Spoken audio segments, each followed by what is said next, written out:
back, and we're moving into our first conversation for this morning. As we said, we know that there has been a lot of information put forward to assist you in making this very historic decision on April 10th. We've heard from people who are promoting a yes vote, and we've heard from people promoting a no vote. But there are many Belizeans out there who just haven't made up their minds as yet. And so to be able to understand more as to why people feel undecided at what people are calling the 11th hour, we have three well-known persons with us talking about why they are undecided at this point. We have photographer and blogger Tony Rath with us. Good morning. We have marketing manager Trudy Joseph, and we have Valentino Shal, a consultant. Good morning and welcome. And to be clear, you're here representing your own individual views as Belizean voters. Yes. Yes?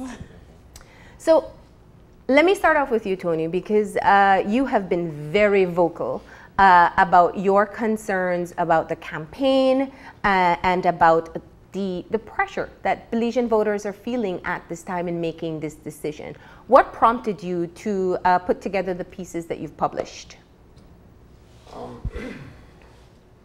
I think what happened was that I realized that the referendum really is a vote, is a legal issue. Mm-hmm. And after doing a lot of reading and talking, it sort of came to me that we're being asked to make a decision based on a legal aspect, and you hear it thrown at us all the time. You know, the 1859 treaty, the 1931, it's just at us, and then there's back and forth about, well, this is not right, and this is not right, and this is good, and this is not good, and I don't know how we're supposed to make a legal decision to go whether we have a good case or not. Mm-hmm. And so we have to listen to people that we trust. Mm-hmm. And so I started thinking about the people we trust, and had a problem because what we're trusting to tell us the right thing to do is the same people that have put our country in the state that it is. Mm-hmm. So basically we're trying to trust, it's not just the government, it's pretty much our whole society is in a state, and I think everybody can look at their state of affairs, and we know the problems that we have in this country. It's not what George Price wanted when he went for independence. So mm-hmm. basically the first thing that hit me was trust. Mm-hmm. And then the next thing I looked at was, so I identified a few people that I trust, and they were on both sides. Mm-hmm. So then it's like, well, how do you do it? Then you say, well, what is the risk? And the risk, you know, is something that we have to look at. When the yeses say, oh, when you talk about risk, you're just muddying the waters. Osmani Salas put a piece up yesterday where he just dismissed risk. Mm-hmm. And how can you do that on any decision that you have in life? You got to think about the risks involved. Mm-hmm. And we have this legal opinion that came out that gives Belize a really good choice, but he did not say it was a slam dunk case. Mm-hmm. So there is some risk. Mm-hmm. And what do we have to lose?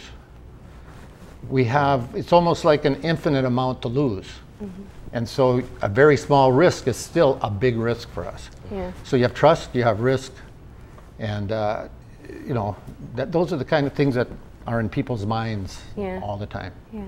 Let me hear your perspective, Trudy. Well, for me, my confusion comes in where it is that from the beginning, when we started talking about a referendum, I feel that not enough weight was put onto it. Like, it's almost so casual. It's not even like a village council elections, and this is far bigger than that.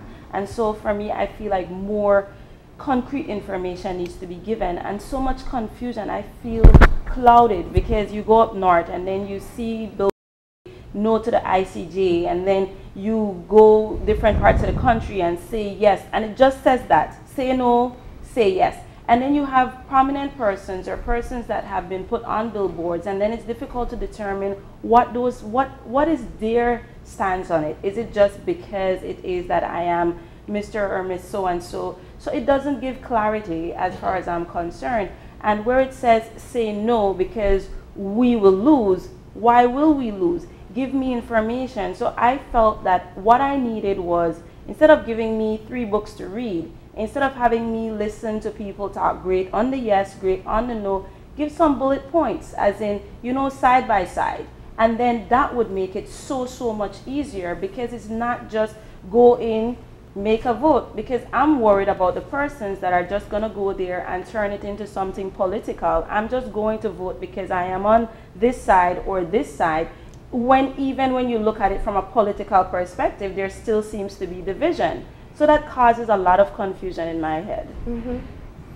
So what are the first things you ask when, or at least me, when I'm trying to make a decision about anything, is why do I need to make this decision?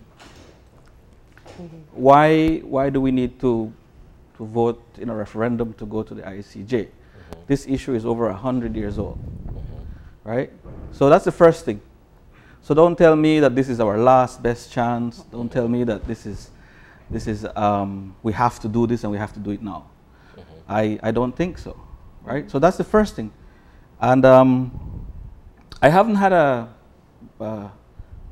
rational response to that question. Mm-hmm. Why do I need to do this, make this decision now? And, well, to get rid of the claim. Well, what has the claim done to Belize since independence? It hasn't really done anything to us. Mm-hmm. And I've heard arguments about it has stunted our growth and stunted our development, but I don't think that is true. Mm-hmm. I think that problem has been caused internally, mm-hmm. and not by any claim by Guatemala. And also, going to court is a very legitimate way of resolving a dispute. But you don't just go, you wake up one morning and say, okay, this is now what I'm going to do. Mm-hmm.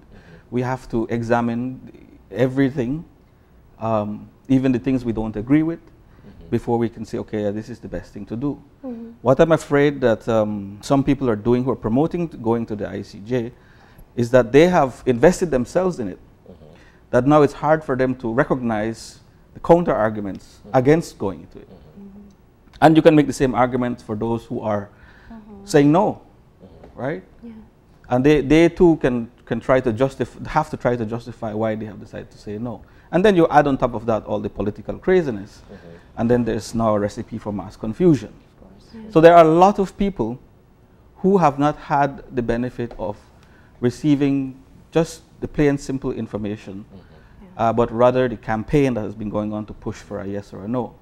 But for something this big, this major, we need to be calculating. We need to be reflective. We need to take our time, and we need to know that we are making the right decision. And at this point, I feel like this push really has started at the beginning of this year, mm-hmm. and people are now under pressure with just a couple of weeks away, mm-hmm. to make a very, very important decision. Yeah. Is it to say then that perhaps the education campaign is now mired in propaganda as opposed to straightforward information? Yes. Well, a big part of it is definitely propaganda. Mm-hmm. And it's funny because for instance, the Yes campaign saying, we're just giving you the facts, mm-hmm. right? You make up your mind. But that is not the case. It's propaganda. A lot of the billboards you see now and the ads you see are playing on people's nationalism, identity, sense of patriotism, that sort of thing. That is not education, that's propaganda. Could I add something to that real quick? Yeah.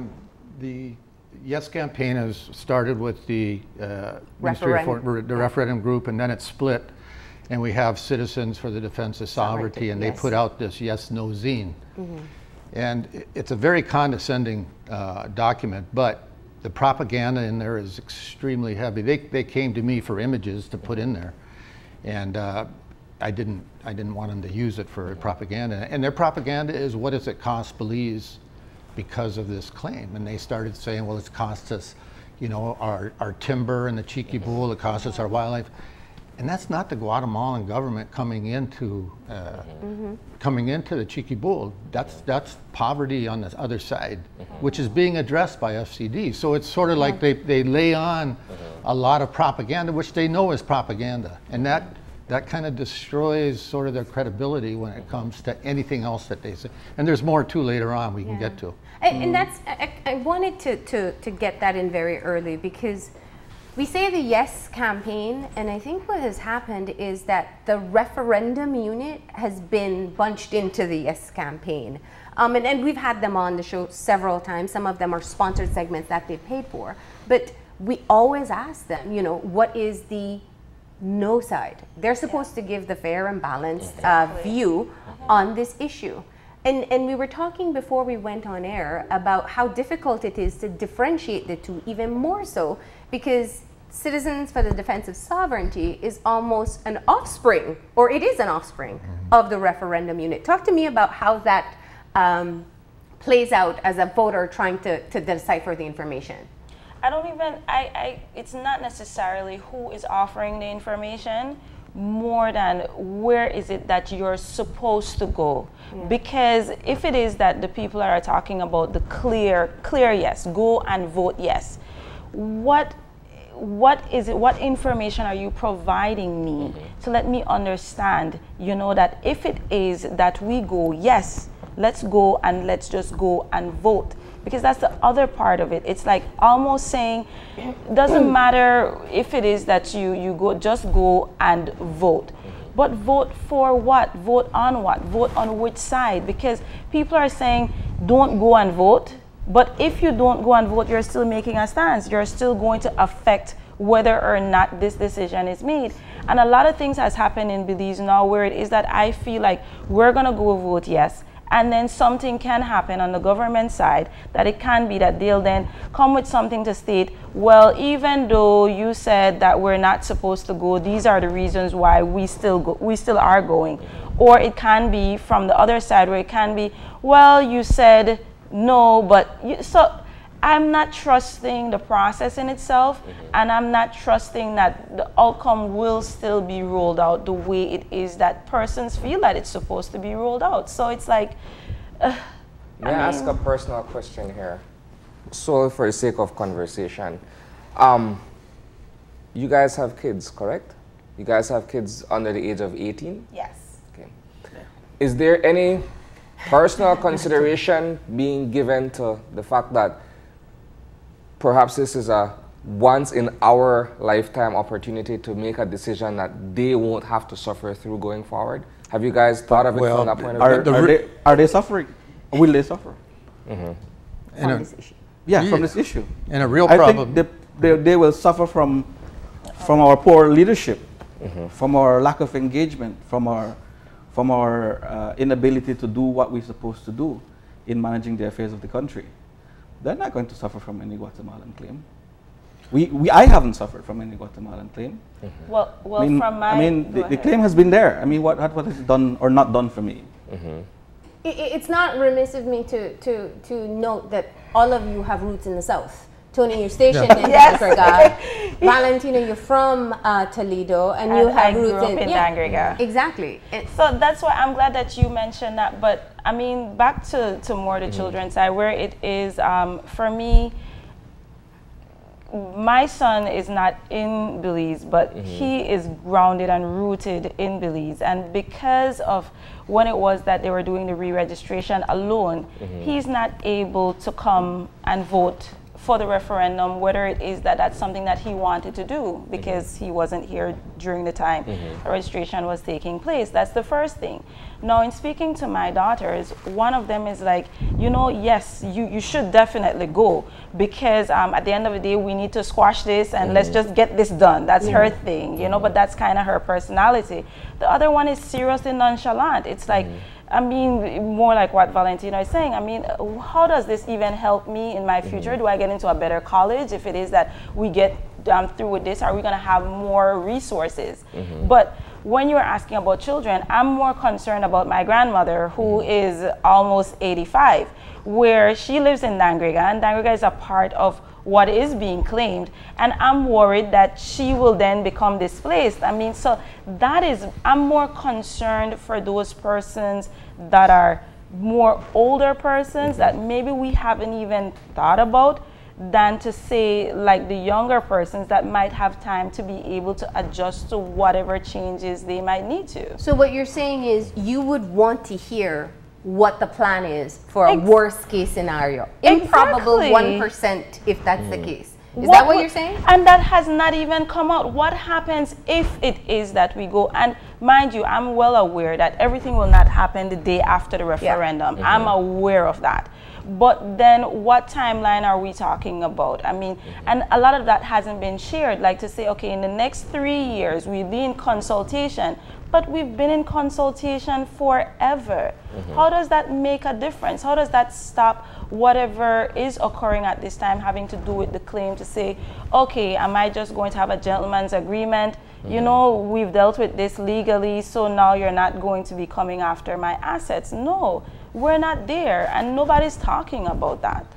Where do you stand on that, Tony? Well, I have 2 children that are out of the country going to school, and so they can't vote.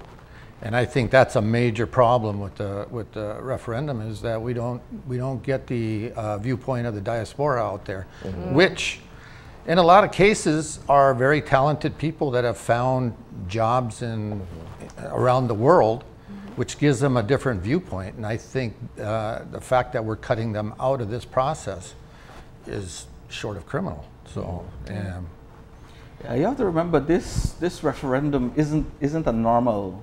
This is not a normal issue. No. We're talking about the life of a nation, life of a country, right? So it is very important to take it very seriously, to be try to understand the issue, and to take a very calculated risk. There is a risk involved, and it's important, I think, for us to think through all of those things. And I know a lot of people saying, "Oh, haven't you read the legal opinion? Haven't you seen the legal opinion? One just got released a few weeks ago." Those are what they are. They are legal opinions. This, when we go to court, we will have an interpretation by the justices. They will issue a ruling. That's the most important thing. And so, yes, we understand the legal opinion, and it does look like, from my reading, that we have a pretty good case. But that doesn't mean that it's ironclad. No, or it's never. bulletproof. No such thing. At the same time, some of the arguments that I've been hearing from people who are saying, no, this is not what we need to do, and we shouldn't be doing, really is illogical and irrational and makes no sense. But at the same time, you have some people who are asking some really good questions. Like, what is the risk, for instance? And up to this point, the Yes campaign has not given people an adequate response to that. The way it is answered is, well, there's nothing in the case file that says we will lose. But that's not an adequate answer. And I think or dismissed outright. Or dismissed outright. Yeah. That I think is not a good way to deal with that question. I think people need a fair and proper response to that question. Can I just interject here and say thank you for coming and sharing some of these questions? While, I think it's just being able to understand the thought process that people who are undecided, what you're going through. And it was actually a lot more difficult to put together an undecided panel than people think. And the reason for that is, Tony, you pointed out in your article where there is a deep divide. There's now the political divide, the UDP pushing for yes and the PUP pushing for no. But before that, there was if you vote yes, you are unpatriotic. And if you vote no, you're basically unintelligent. You're not reading the information. Right. And what I've seen is very few people are comfortable stepping forward and even asking questions if they're not already aligned to one position already. And so tell me, you put out this article being essentially one of the first platforms of the undecided, why you can't make up your mind, why you have a mistrust in the entire process. What has been the response? It's been good, but it's also been polarized. So it's either, it's actually quite funny because there'll be the yes campaign that says, oh, he's a no person, and there'll be the no campaign that says, oh, he's a spy for the yes people. So I mean, but I think the important point is this, is that the UDP and the PUP will pretty much cancel themselves out. I mean, not equally, but pretty close. Yeah. And then the polarized yeses and nos will kind of cancel them out. So the undecideds are very, very important. So in a way, it should embolden them to look a little bit closer, look at the risk, and see if that risk is worth it. What are your personal thoughts, though, on the politicization of what ought to be strictly a national issue and not necessarily a partisan one? Well, it's just the way we are in Belize. We politicize everything. We're red or blue. And not only that, but the tactics that the politicians use to get elected, you know, whether it's the Caliente girls or it's, you know, just blasted in your face or whatever. And that's what they're using because that's how they get the votes. And so they've kind of looked at it that way. And it's kind of sad that they've done that because we're one country. We really need to make this decision together, and we need to, what happens if we go 51-49 on this vote? Yeah. You know, that's horrible. If we go 70-30, that's something different. But I mean, we really need to come together. And I think the yeses have to answer some questions, the nos have to, and they have to come together and say, look, it's getting a little late for that right now, but we're, you know. And there are some people who are just saying, I don't even want to engage in this process anymore. I think that's where you are, right, Valentino? No. I do say all kinds of things from time to time, but no. I definitely am engaged with it. I'm still reading a lot of stuff, and I'm still contemplating a lot of things. But I think we need to ratchet down the rhetoric somewhat. People are accusing each other of being traitors. That is nonsense. That is unnecessary. That is unhelpful. People have a right to vote however they feel they need to vote. But attacking each other for how you're going to vote is not helpful at all. But I do think that at the end, what's going to happen because of the politicization of the process is we're going to end up with a very divided country, a very polarized country after this vote. And that's going to be very unfortunate, but that's the way it's looking.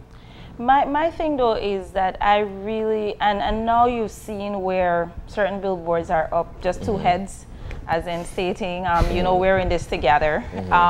And even that confuses me because I'm like, even if you would love to say they're coming together, it's not really that, because then one head is still going against what the rest of his body is saying. So why again add more confusion to what is supposed to be something that's supposed to be a serious decision? Let me ask you this, Trudy. What was your initial reaction when you saw the former foreign ministers come together and take a position? Because then you're looking at, if you're looking at it from a political point of view, you're seeing blue and red taking a unified stand.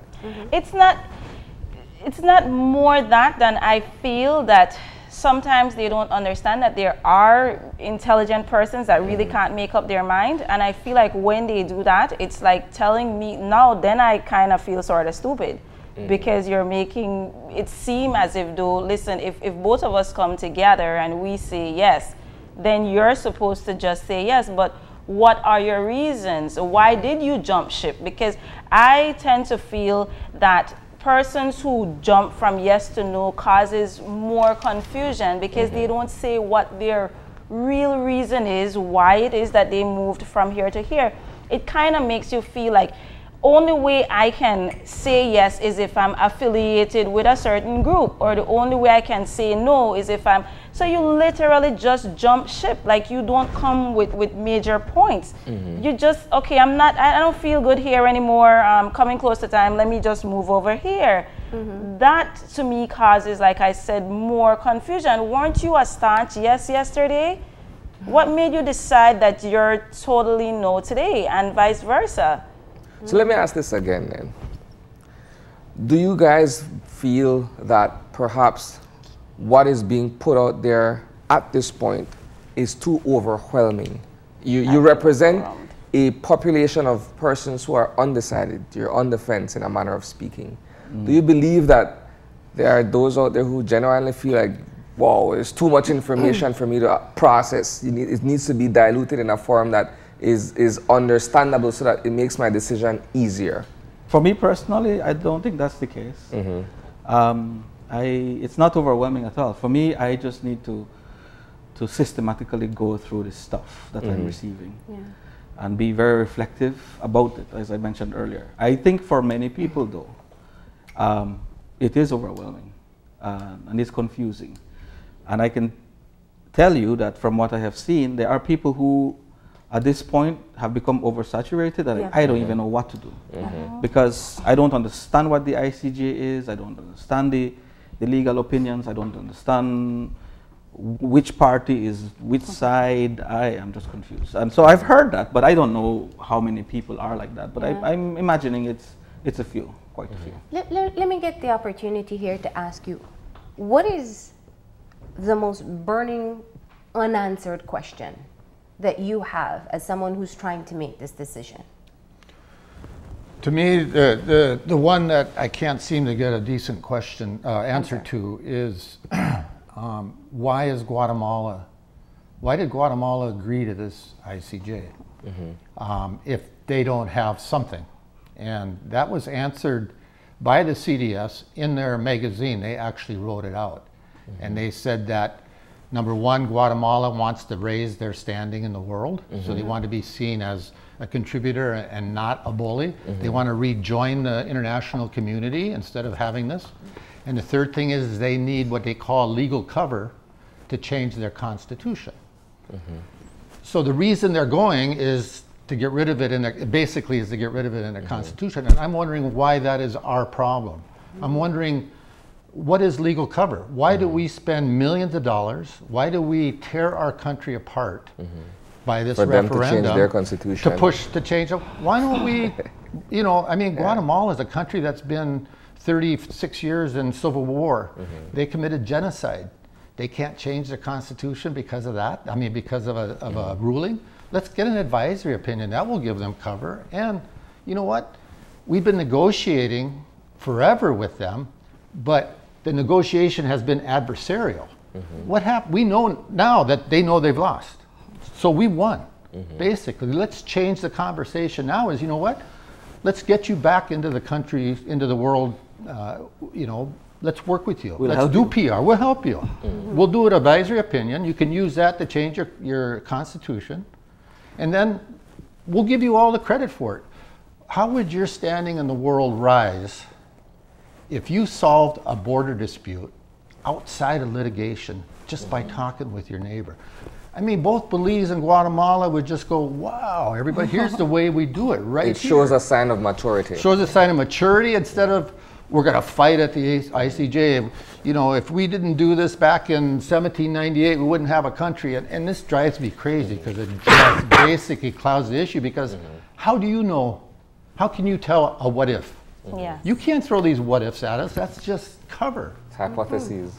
Other burning questions? You know, because you ended off with what is my burning, question that I feel like I'm not getting the answer to. What if? What happens even though you have, slam dunk. If it is that we go, definitely everything will be hunky-dory hereafter.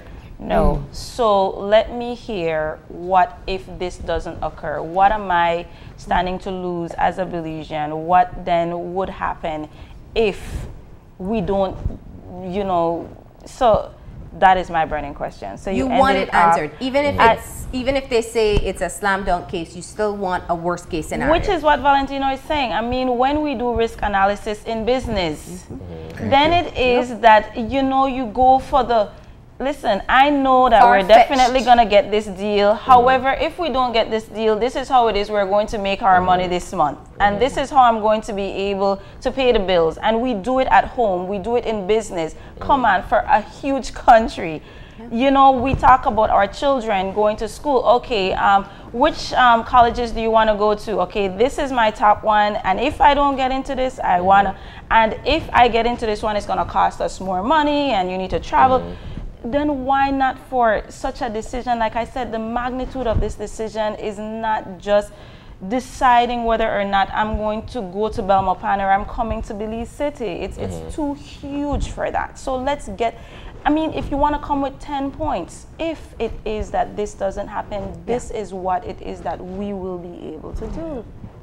So my question is, how prepared are we? When you look at the strength of the Ministry of Foreign Affairs, it is not very strong. We have limited number of trained diplomats. I don't know how many trained negotiators we've had. Very experienced people are so few. We have a lot of new young people, which would be good 30 years from now, but not good right now. That is important. I mean, what scenario planning have we done? Serious background scenario planning. What risk analysis have we done? Have we used any of the newer models of thinking, of strategy, game theory? Maybe those are done but can't be shared publicly. I don't know. But how prepared are we to go to take this case? Because we're not deciding about building a bus stop down the road. We're talking about the future of an entire country, right? So we have to be very prepared. And I'm worried, or not worried, but concerned that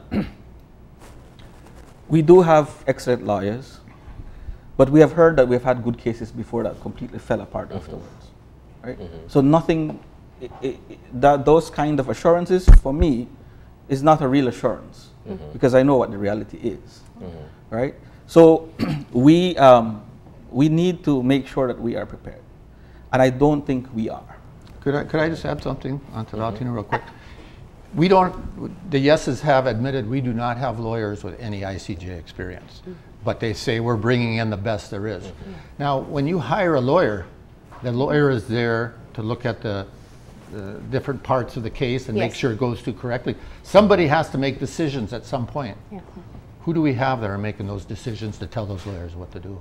So that kind of adds on. All right, so what we're going to do is just take a quick pause in the conversation. There's a lot more that we want to talk about. We'll talk about, you know, the campaign can't be all ineffective, so maybe there's something that has stood out to you. We'll be talking more about the campaign, more about some of the questions that have not been answered that perhaps can help these people here and those of you at home to better make your decision on April 10th. So we'll take a break and we'll be back in a few. Stay tuned.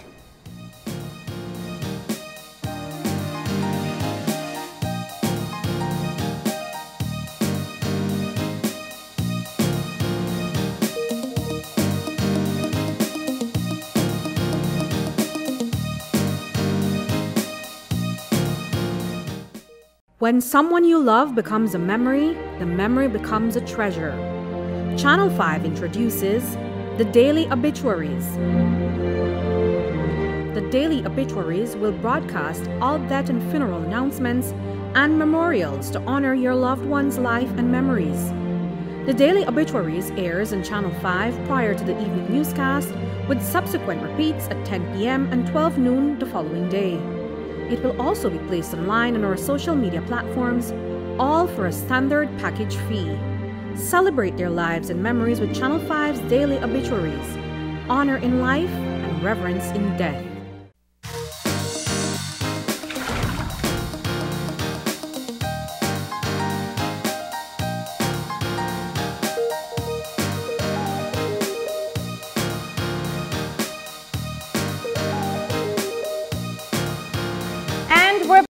Just joining us, we're moving into the second part of our conversation with a panel of 3 undecided voters. We have with us Tony Rath, Trudy Joseph, and Valentino Shal, who are here representing their own individual opinions as to why it's been difficult to make a decision for the historic referendum on April 10th. Before the break, we talked about the burning, lingering questions. I want to ask you, there's been a lot of information that has been put forward. We've had multiple shows just here on Open Your Eyes. You have ads running, you have forums ongoing. There's been televised public forums, there have been community forums. From everything that you've heard, have you at any point been convinced of one particular position? I think in the beginning I was, because I had listened to people like David Gibson give a very, very esoteric demonstration of what the whole thing was made of. But to me, as soon as I came out of it, I was like, wow, that nobody's going to understand what he said. I barely could comprehend what he was saying, but basically he was saying we have a good case. But that was way back in the beginning, and it didn't have a chance to look at any of these other issues.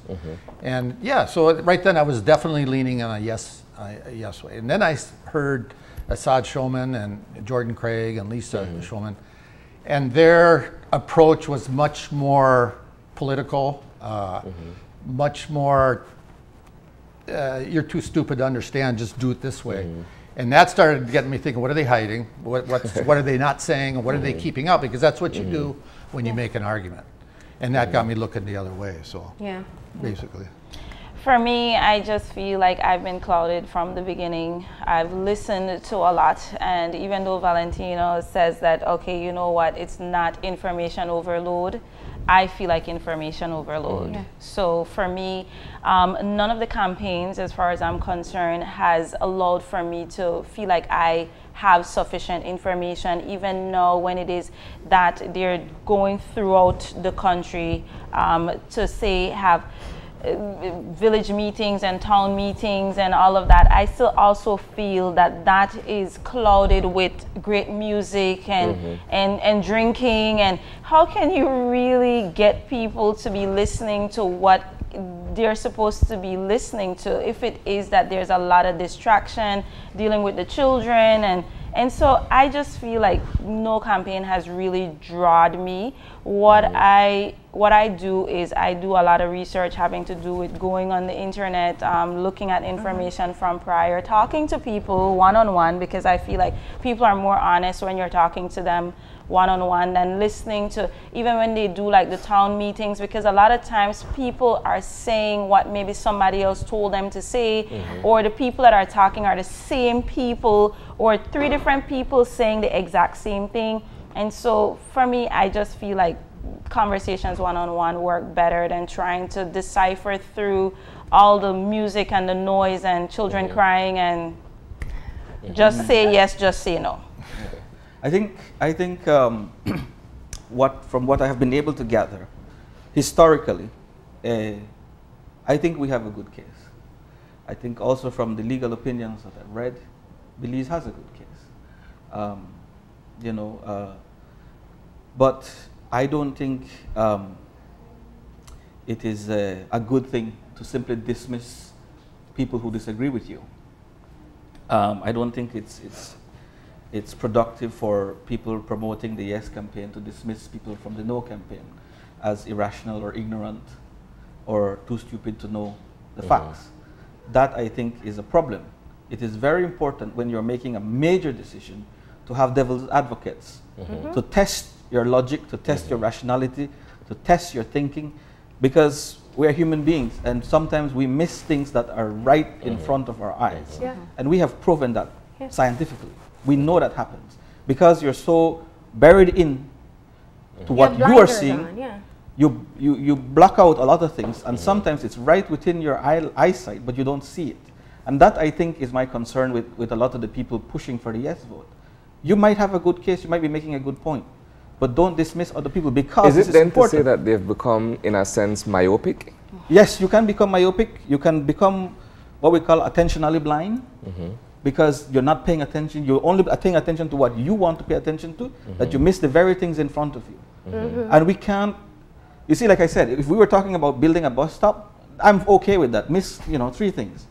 But we're talking about an entire country and the future of an entire country. We don't have room for error. So don't do that. Pay attention. Are too high. The stakes are way too high. Now, I want to go back to one of the things that Trudy said, which is essentially about the effectiveness of the campaign.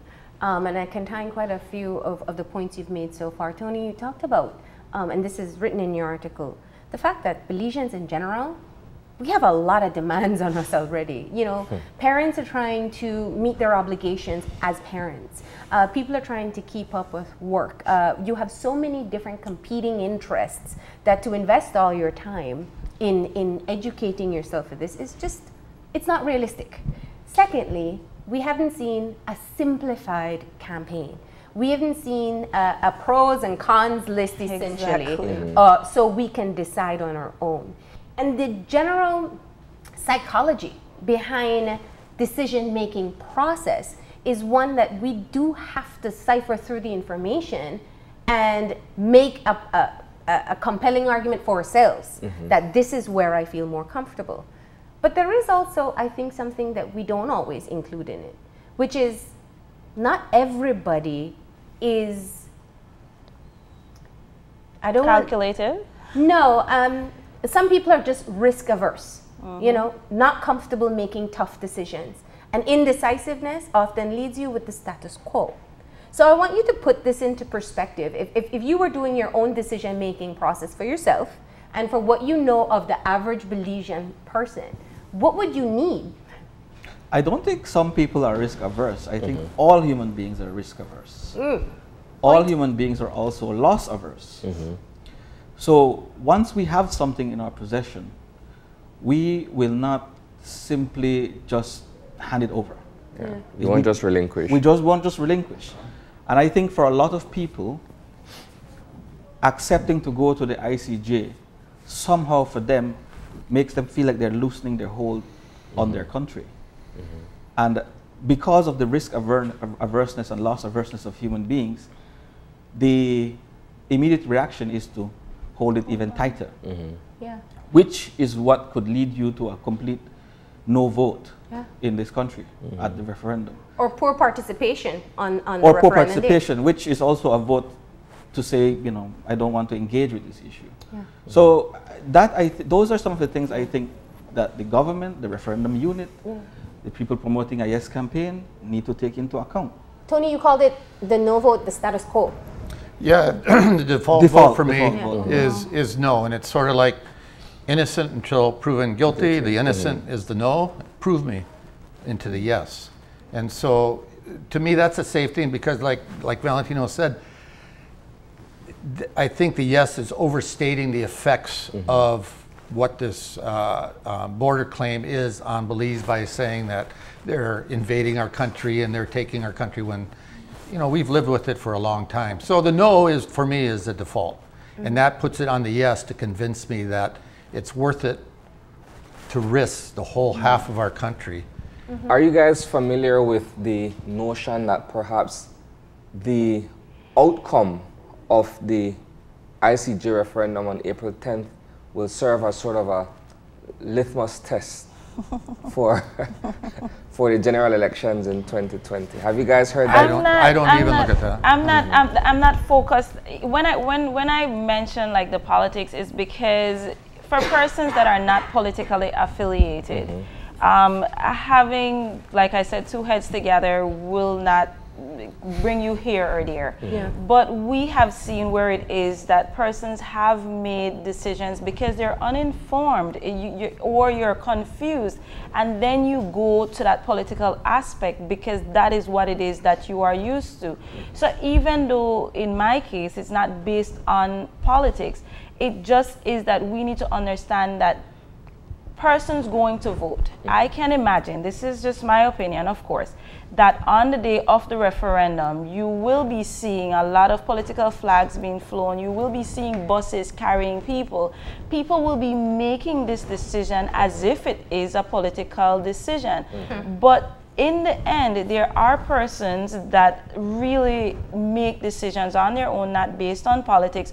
And these persons, like in my case, I feel like I'm being clouded by all the political stuff that is going on as compared to being provided with real great information. So we do need to consider that there are a lot of people out there that will make the decision based on politics. Would you be surprised then that you wake up on the morning of April 10th and you're made aware that $50 you go and vote? Of course, that is definitely. I believe that will happen. But apart from the $50 being given out to persons or people, how it is that you will go and vote, I feel that persons are not informed enough to understand that this is beyond their backyard. This is beyond me getting a turkey. This is beyond that. And maybe someone needs to push that campaign just a little bit more. There is more to this than you and your area representative. It's bigger than your area representative. Your area representative might probably be voted out by the time it is that the effects will come to play, and it will be you, your children, your family, your future. So turn it into more of an individual. And if all of us look at it that way, me, my family, how will I be affected, then I believe that people will think about it differently. I think that's ideal, But in reality, I mean, we cannot get away from the politics of it. I mean, we don't have to be naive about the reality. I think both political parties want the outcome to be in their favor, and that's what they're doing. That is unfortunate. There will be people who will stand above that and try to make a very serious decision using the best information they have and cast a vote for the country. But those will be like maybe these 3 people and maybe you 2, right? I do think there are more undecided people out there than we think, though. But mass parties are mass parties, and they are out there to try to influence people. So let's not pretend, because that's what they're trying to do. But Valentino, getting back to what Marlene said, you see, I have to smile every time I go past the billboard that has the 2 people on there that have put our country where it is right now. So maybe the question, when you look at that billboard, you should go, how have they positioned our country so far? What is the state of our country? These are the 2 men that have put us there, and they're saying yes. And should we really believe them? Look at the state of our country in terms of what they produce. Well, I mean, when I see those billboards, my first thing is the stark irony. It's but not only that. My thing is, like I said, if you're going to talk about, and then I say the head, because for some reason I'm still trying to decipher why it couldn't be a whole body. But the thing is, though, it is that at the end of the day, it is that, like I said, even if you want to look at it politically, I mean, you have one person that is saying, okay, I am with the yes, but then the rest of the party is say no. So I feel like they're playing both fences, and imagine now how that plays on a normal person's psyche. Like I said, I feel like that adds to the confusion. It probably does. My question. It really wasn't it isn't bipartisanship. It's representatives of one party, former foreign ministers. Well, I mean, if they're trying to represent bipartisanship, my question when I see it is like, so what happened to the other issues we have as a country? Why don't we unite on those, right? But that's not necessarily, that doesn't bother me. I mean, it's part of the propaganda. I can see right through it, right? But my question, though, is with CDS. I have seen them go from posting on Facebook to just everywhere with billboards, and billboards aren't cheap. I work in communication as well. Where are they getting their money?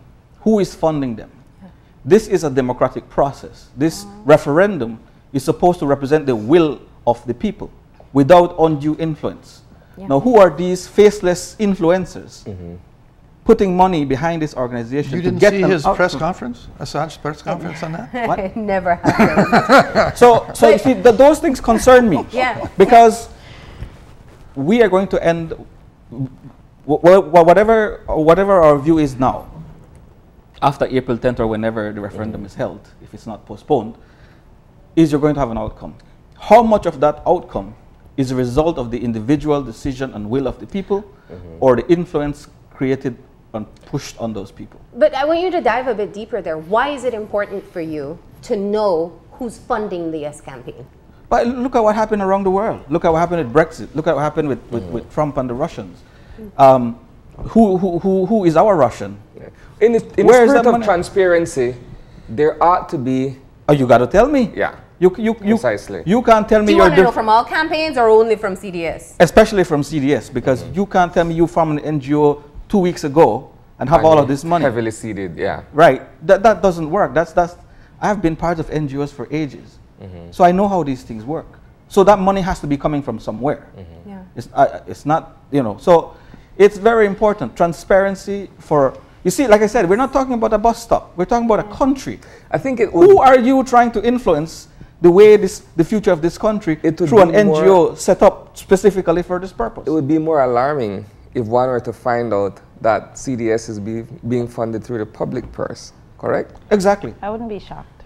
Well, nothing would surprise me, but but I think it's important for to declare that, to make people aware, so that I know that your message to me is genuine, that you're not just a mouthpiece for a faceless person in the background. That I don't think is I don't like that. But do the messengers matter to you at all? The message and the messenger matters. Why? Well, whether you can trust them or not. You mean, if you... Do you trust the messengers of either campaign? No, not really. I've sort of kind of weeded them out. There are some people So I trust. I want to finish hearing because Trudy is ready to jump in. No, I'm not jumping in. For example, you mentioned the foreign minister declaration that came in, and the first thing that struck me is who was missing.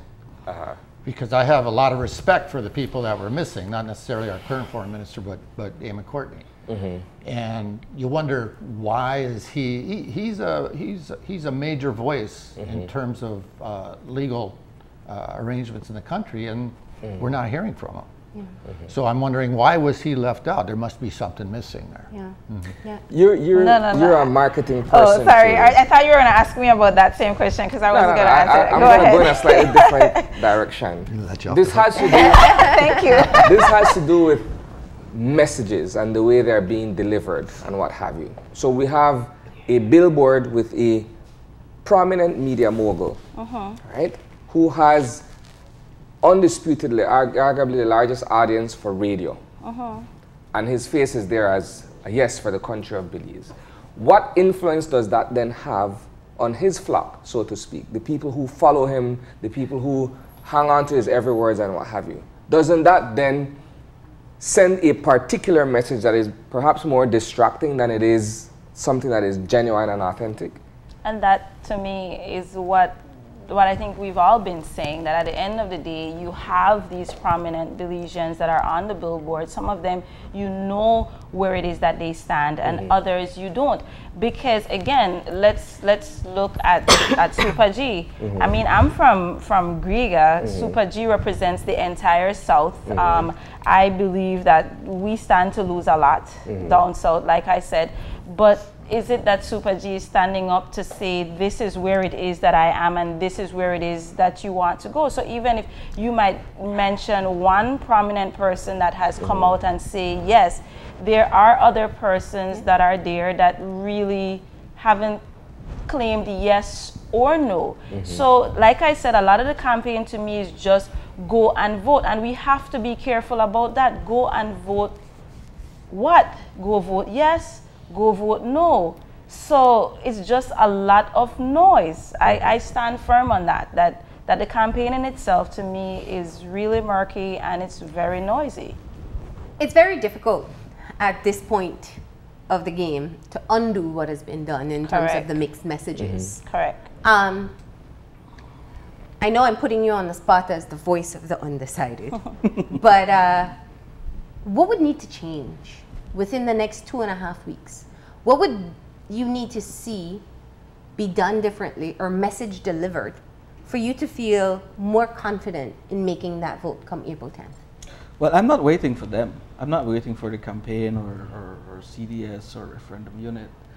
I just diligently keep going through the stuff that I have, and I will wake up in the morning and I'll go vote and I will decide.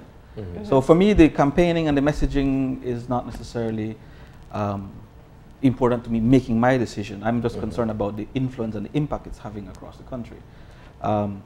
So yeah, for me, it's just diligence, calculating, figuring out what is the best thing to do at this time.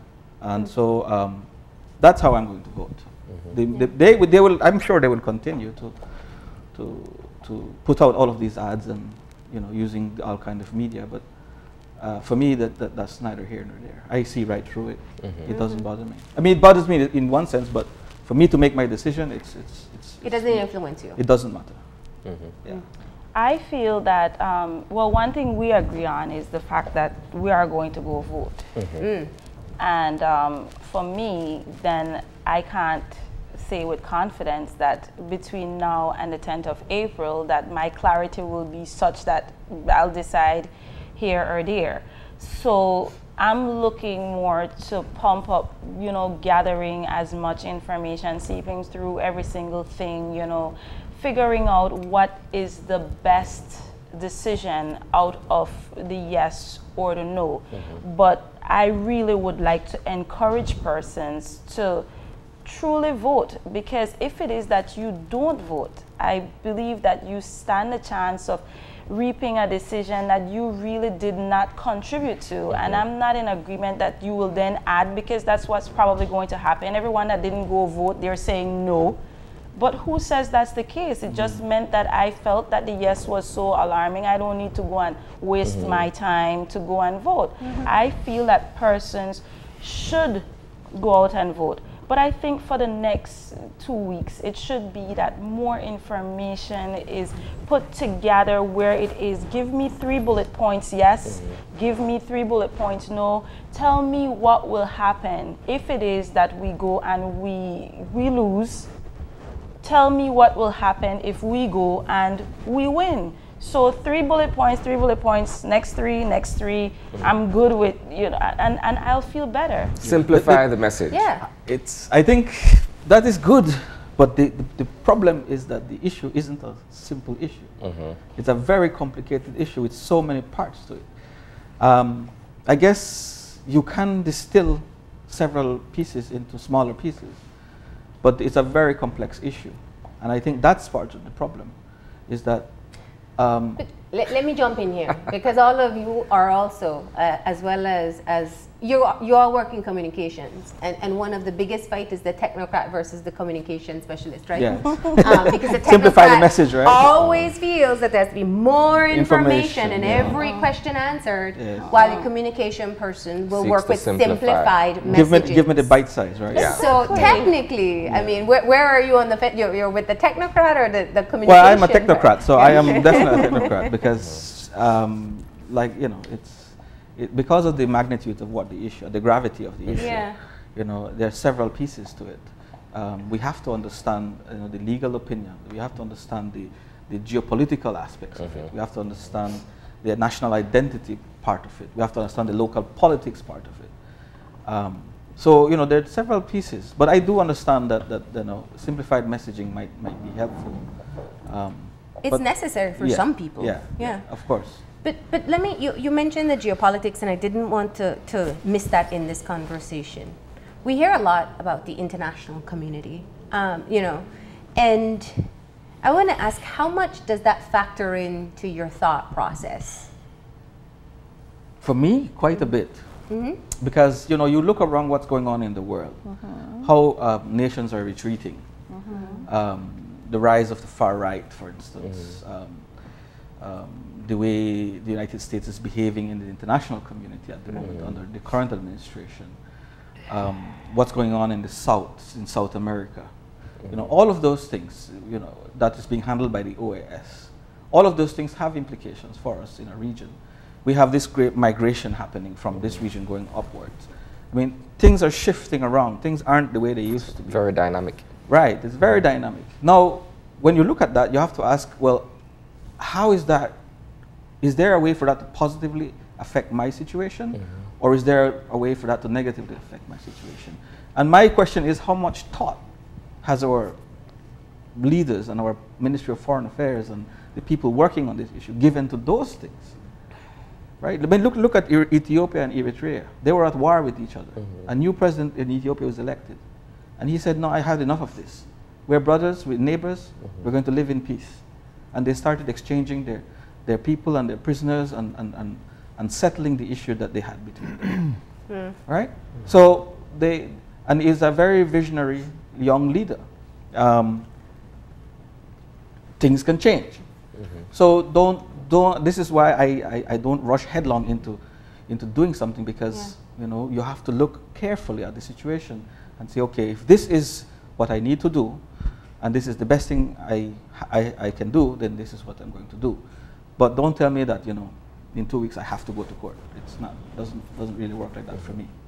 Tony, you seem to want to get in on it. No, I was just agreeing with Valentino that you know, that we could set an example by working with Guatemala, and since we've already won the debate with them, and the yeses agree that they know they're going to lose, why should we be spending millions to go to court?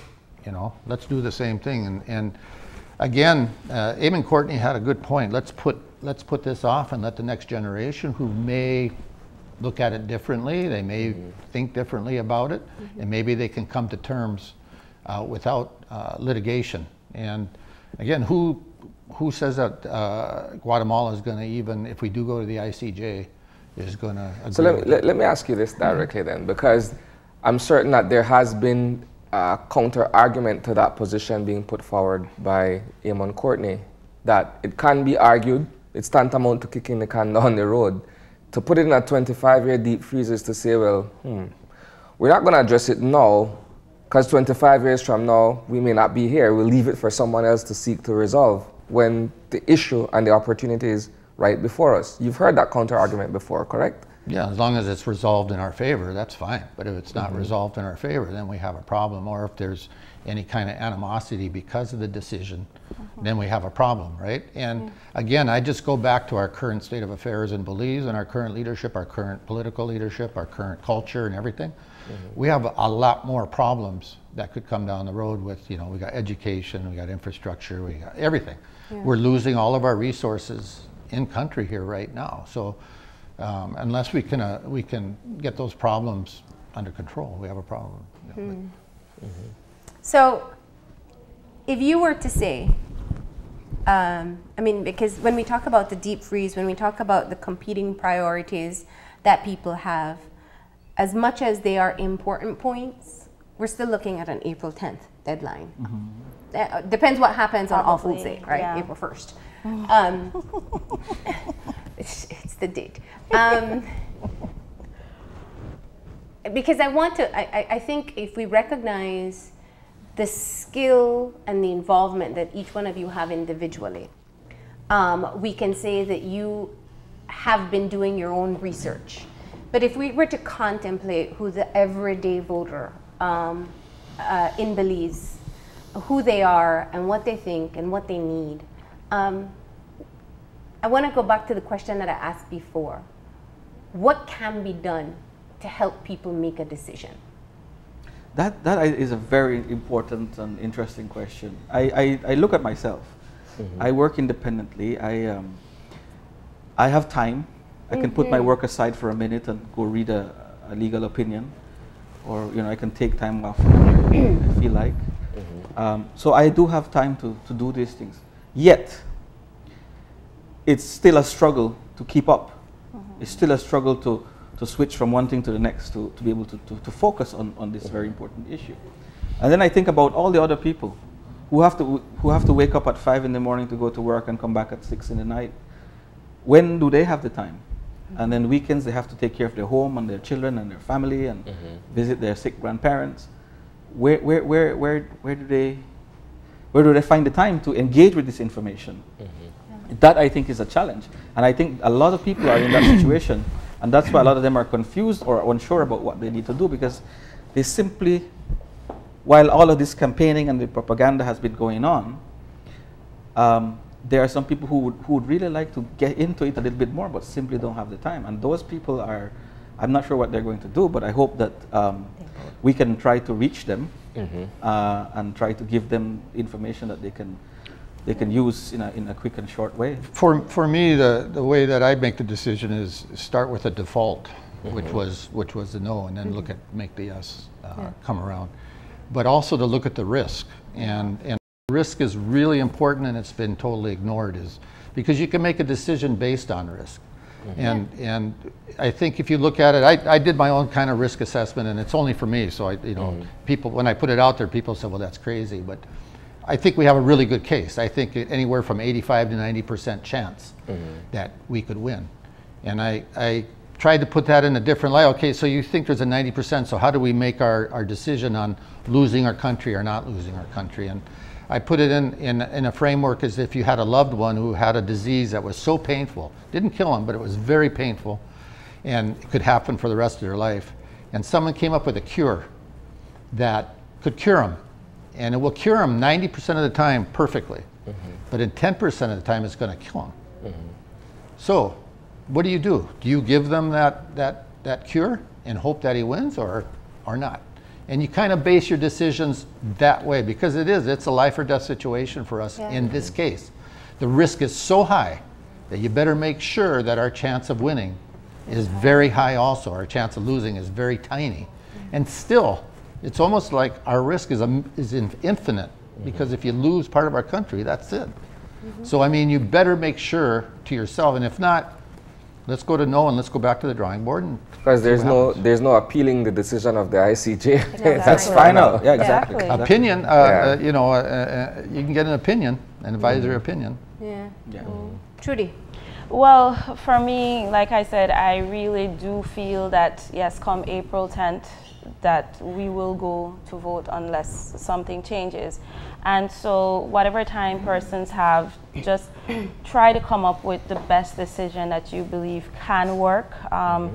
Take out the distractions, get out of the political aspect of it, because like I said, at the end of the day, the politicians will be there. Whatever decisions are made, a lot of them have their pockets full, this is my opinion, and you'll be the person that will have to deal with whatever consequences come, hoping for it to be good, but might not turn out that way. So I do believe you need to look at it nationalistic, but keep in mind that as an individual, being a citizen of Belize, you can definitely be affected. So go out, for me, I'm lobbying more, just go out and vote. That's me at this point.